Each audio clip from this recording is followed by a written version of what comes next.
제가 기도하고 시작하겠습니다. 사랑해 주님 감사합니다. 오늘도 주님께서 우리 발걸음 인도해 주셔서 저희들 주님 앞에 나와 주의 말씀과 더불어 하루를 시작합니다. 주님, 오늘 하루의 삶이 주의 말씀 가운데서 온전한 아버지의 뜻이 이루어지는 하루의 삶이 되게 하여 주시옵고, 우리 성도들 그들의 발걸음이 닿는 곳, 손길이 닿는 곳마다 놀라운 회복의 역사, 부흥의 역사가 있게 하여 주시옵소서. 예수님의 이름으로 감사드리며 기도드립니다. 아멘. 말씀 보겠습니다. 본문 말씀 에베소서 4장 1절부터 16절까지의 말씀입니다. 에베소서 4장 1절부터 16절까지의 말씀입니다. 우리 한 목소리로 합독하겠습니다. 그러므로 주 안에서 갇힌 내가 너희를 권하노니 너희가 부르심을 받은 일에 합당하게 행하여 모든 겸손과 온유로 하고 오래 참음으로 사랑과 사랑 가운데서 서로 용납하고 평안에 매는 줄로 성령이 하나 되게 하신 것을 힘써 지키라. 몸이 하나요 성령도 한 분이시니 이와 같이 너희가 부르심의 한 소망 안에서 부르심을 받았느니라. 주도 한 분이시요 믿음도 하나요 세례도 하나요 하나님도 한 분이시니 곧 만유의 하나님이시라. 만유 위에 계시고 만유를 통일하시고 만유 가운데 계시도다. 우리 각 사람에게 그리스도의 선물의 분량대로 은혜를 주셨나니 그러므로 이르기를 그가 위로 올라가실 때에 사로잡혔던 자들을 사로잡으시고 사람들에게 선물을 주셨다 하였도다. 올라가셨다 하였은즉 땅 아래 낮은 곳으로 내리셨던 것이 아니면 무엇이냐. 내리셨던 그가 곧 모든 하늘 위에 오르신 자니 이는 만물을 충만하게 하려 하심이라. 그가 어떤 사람은 사도로 어떤 사람은 선지자로 어떠한 사람은 복음 전하는 자로 어떠한 사람은 목사와 교사로 삼으셨으니 이는 성도를 온전케 하여 봉사의 일을 하게 하며 그리스도의 몸을 세우려 하심이라. 우리가 다 하나님의 아들을 믿는 것과 아는 일에 하나가 되어 온전한 사람을 이루어 그리스도의 장성한 분량이 충만한 데까지 이르리니 이는 우리가 이제부터 어린아이가 되지 아니하여 사람의 속임수와 간사한 유혹에 빠져 온갖 교훈의 풍조에 밀려 요동하지 않게 하려 함이라. 오직 사랑 안에서 참된 것을 하여 범사에 그에게까지 자랄지라. 그는 머리니 곧 그리스도라. 그에게서 온몸이 각 마디를 통하여 도움을 받음으로 연결되고 결합되어 각 지체의 분량대로 역사하여 그 몸을 자라게 하며 사랑 안에서 스스로 세우느니라. 아멘. 계속해서 에베소 말씀을 가지고서 은혜를 나누고 있습니다. 우리가 하나 된다라는 말을 어렸을 때부터 많이 들어왔던 것 같습니다. 가장 가깝게는 남편과 아내가 하나가 되어나고 그 하나된 마음으로 살아가야 가정을 올바로 이끌어갈 수 있겠죠. 또한 부부뿐만이 아니고요. 부모와 자녀 간에도 하나된 마음을 가지는 것도 굉장히 중요합니다. 이 범위를 더욱더 확대해서요. 공동체라면 어떠한 공동체든 정말로 한 마음을 가지고서 살아갈 수 있다면 그 공동체는 행복한 공동체요, 건강한 공동체가 될 수 있습니다. 오늘 사도 바울이 에베소 교인들에게 편지를 쓰고 그 내용 가운데 4장 1절로부터 6절까지는 그러한 내용을 권면하고 있습니다. 1절에는요, 3장 1절처럼 자신에게 지금 주어진 상황을 다시 한번 말하고 있죠. 갇힌 자 되었다라는 것. 그런데 몸은 로마의 감옥에 갇힌 거지만 그의 마음과 영은요, 복음을 전하기 위해서 기꺼이 그 일을 감당했고 또 자기가 원하는 삶이 아니고 하나님이 원하는 삶을 위해서 자기의 모든 것을 다 내려놓았기 때문에 그러한 표현으로서 사도 바울은 자신을 주 안에서 갇힌 자라고 표현하고 있습니다. 우리도요, 예수 그리스도를 믿음으로 말미암아 구원을 받은 자라면 우리도 그 주 안에서 갇힌 자가 될 수 있어야 합니다. 그 사도 바울이 에베소 교인들에게 권하고 있는데요. 너희가 부르심을 받은 일에 합당하게 행하라는 거죠.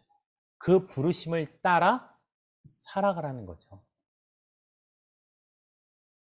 그래서요, 하나님께서 우리에게 주신 명령, 우리는 보통 사명이라고 말하죠. 근데 그 사명은요, 어떻게 감당하냐면 바로 소명으로 감당합니다. 소명이라는 것은 부를 소자에 목숨 명자입니다. 다시 말하면 하나님이 나를 부르신 그 목적 그대로 우리가 목숨을 다해서 그 일을 합당하게 이루어가는 것이 바로 우리의 삶이라는 것입니다. 그래서 1절처럼 너희가 부르심을 받은 일에 합당하게 행해서 그러므로 말미암아 우리가 이뤄가야 될 것이 다음과 같은 거죠. 2절을 보니까요. 모든 겸손. 첫 번째 겸손이고요. 두 번째는 온유입니다. 세 번째는 오래 참음으로 사랑 가운데서 서로 용납하라는 거죠. 겸손과 온유와 오래 참음으로 사랑으로 다른 사람을 용납할 수 있는 삶의 자세가 우리에게 요구되어지는 겁니다. 왜냐면요, 그렇게 누군가를 용납할 수 있어야 되고 우리가 겸손하고 온유한 마음으로 더불어 살아갈 때 그제서야 비로소 우리는 평안에 매는 줄, 우리와 하나님 사이를 화목케 하신 그 예수 그리스도의 은혜로 말미암아 우리가 다른 사람들과 더불어 성령이 하나 되게 하신 것을 힘써 지켜나갈 수 있다라는 것입니다. 그리고 이렇게 표현합니다. 4절부터 보면요. 몸이 하나요, 성령도 한 분이라는 거죠. 또한 너희가 부르심의 한 소망 안에서 부르심을 받았다라는 겁니다. 각각 몸 안에 여러 가지 지체가 있죠. 팔과 다리가 있고 우리 몸속에 있는 수많은 내장기관이 있고 우리의 외부에 있는 코와 눈과 입과 여러 가지 기관들이 있습니다. 근데 이 모든 기관들이 한 부르심의 소망을 따라 하나님께서 우리에게 주셨다라는 거죠. 가정에서도 마찬가지입니다. 교회에서도 직장에서도 각자가 하는 역할은 다르지만 그 몸 안에 붙어 있는 하나의 유기체라는 것입니다. 그래서 한 마음을 품고 서로가 서로를 존중하고 이해하며 살아가는 모습이 오늘 우리에게도 필요하다는 겁니다. 그리고 계속해서 이렇게 말합니다. 주도 한 분이시요. 믿음도 하나요? 세례도 하나요? 그렇죠. 이 땅 가운데 있는 교회들이라면 외국에 있어도 어디에 있어도 우리는 동일한 예수 그리스도를 믿고 그 믿음도 하나고 또 다른 곳에 있다고 해서 세례를 다르게 받는 게 아니죠. 성부, 성자, 성령의 이름으로 세례를 받기 때문에. 또한 계속해서 하나를 강조하고 있습니다. 하나님도 한 분이시고 그 하나님은 곧 만유의 아버지라는 것. 모든 것을 하나 되게 하신 주인이라는 거죠. 또 그 만유 위에 계시고 만유를 통일하시고 그 모든 만물 가운데 계시는 분. 그분께서요. 각각 우리들에게 그리스도의 선물의 분량대로 은혜를 주셨다라는 겁니다. 은혜를 나와 다른 사람들이 받은 것을 비교해서 누구는 이만큼 받고 누구는 저만큼 받고 이러한 것에 대해서 우리가 때로는 비교적인 것으로 인해서 우월성을 갖거나 열등감을 가질 필요가 없습니다. 은혜는 전적으로 하나님이 주신 것이고요. 하나님이 주신 것에 대해서 우리가 이렇다 저렇다 할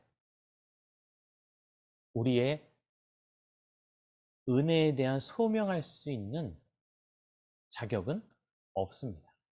은혜는 전적으로 하나님께 있는 것이기 때문입니다. 그리고 예수 그리스도에 대해서 계속해서 설명하고 있는데요. 그러므로 이르기를 그가 위로 올라가실 때에 사로잡혔던 자들을 사로잡으시고 사람들에게 선물을 주셨다 하였도다. 그리고 그분이 올라가셨는데 땅 아래 낮은 곳으로 다시 내려오셨고 그 내려오실 때에 그 하늘 위에 오르신 자가 이 땅에 있는 모든 만물을 충만케 하실 것으로 다시 올 때가 있다라는 겁니다. 그때까지 우리는 각자가 각자의 역할대로 자기의 맡은 바 책임을 다하게 되는 거죠. 그래서 어떤 사람은 사도로서, 어떠한 사람은 선지자와 같이, 또 어떤 사람은요, 복음을 전하기도 하고, 또 어떤 이들은 각각 목사와 교사로 삼으셨다라는 겁니다. 우리가 여기서 명심해야 될 것은요, 내가 어떠한 직책으로 부름을 받았던 간에 그 모든 우리의 직무는 하나님께서 우리에게 주신 충만한 은혜 가운데 하나라는 거죠. 그래서 이 직책에 대한 열등은 있을 수 없습니다. 그저 역할이 다를 뿐이죠. 그렇게 하나님께서 각각 그 역할을 주셨던 이유는요, 모두가 함께 더불어서 12절 말씀 보니까요, 이는 성도를 온전하게 하여 봉사의 일을 하게 한다는 거죠. 어떤 일을 하든 간에 첫 번째 그 직책을 감당하는 목적은 성도를 온전하게 세워나가는 거죠. 그리고 그것은 다른 게 아니고 봉사입니다. 어떠한 대가를 바라는 것이 아닙니다.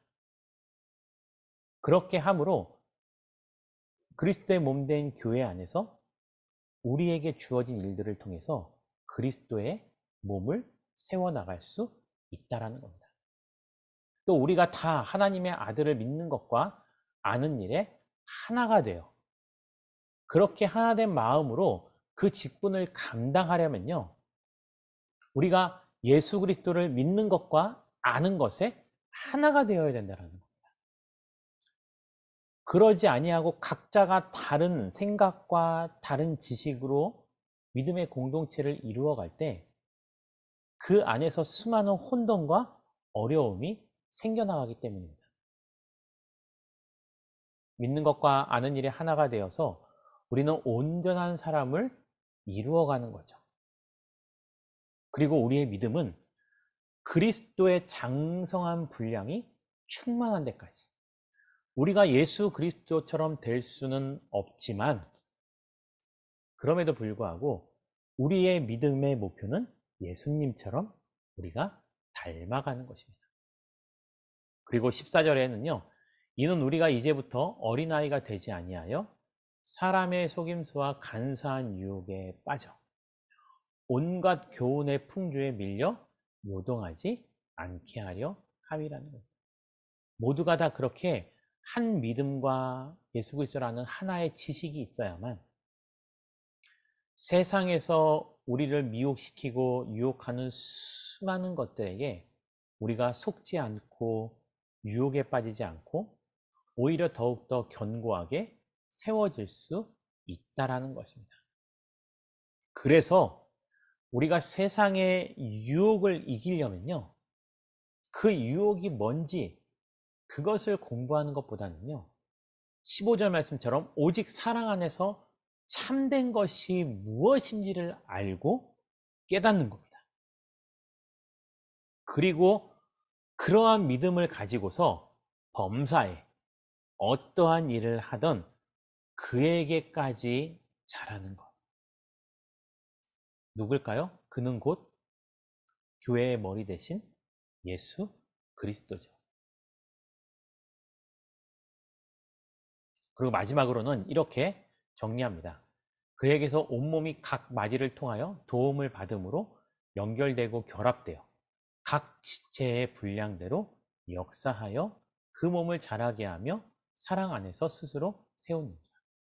오늘 이 말씀은요, 이 교회에 있는 이 조직, 실천적인 조직 신학에 있어서 이 교회의 구성을 다루는 데 있어서 아주 중요한 핵심의 말씀입니다. 예수 그리스도 몸에 연결된 각 지체로서 우리에게 주어진 그 일대로, 그것이 적으면 적은 대로, 많으면 많은 대로, 우리 눈에 보이기엔 더 중한 일이 있고 가벼운 일이 있을 수도 있지만 하나님께서 보시기에는 다 동일한 믿음의 분량이라는 겁니다.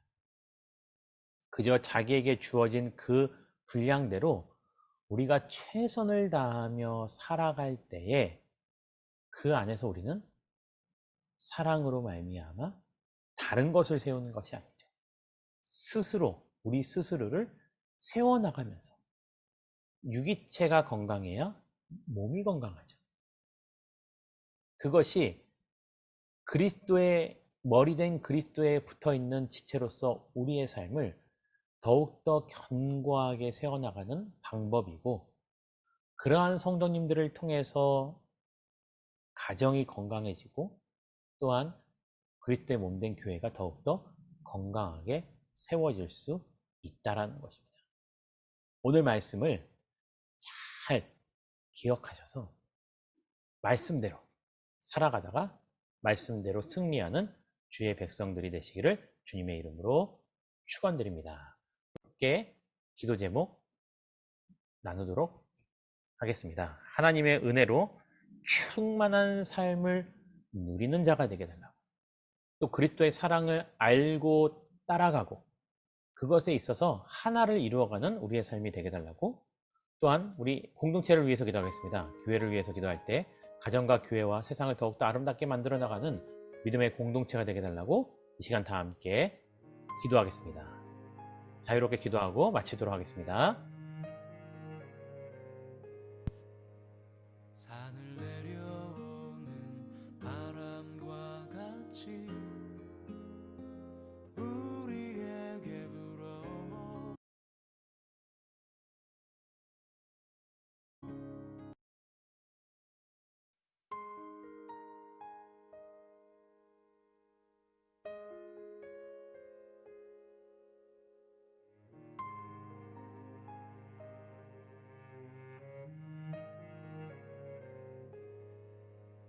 산을 내려오는 바람과 같이 우리에게 불어 그 하늘의 이야기,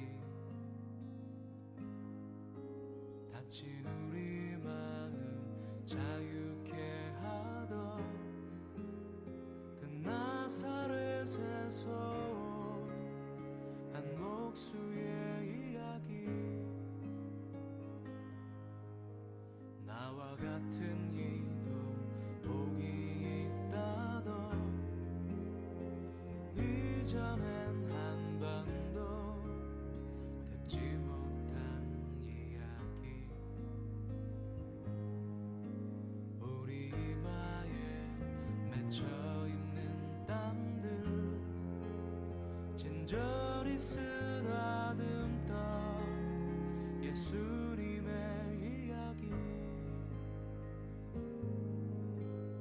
메마른 땅 위에 내리는 비처럼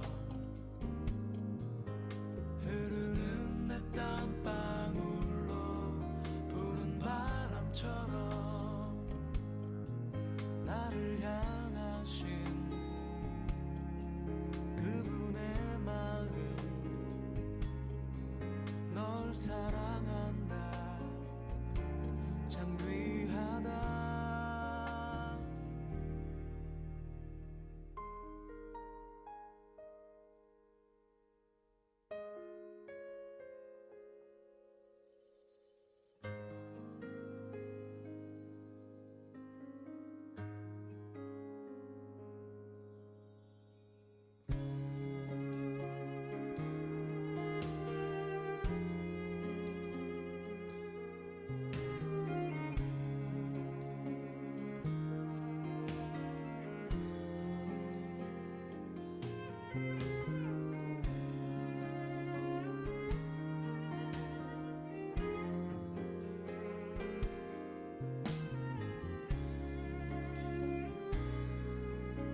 널 사랑한다 참 귀하다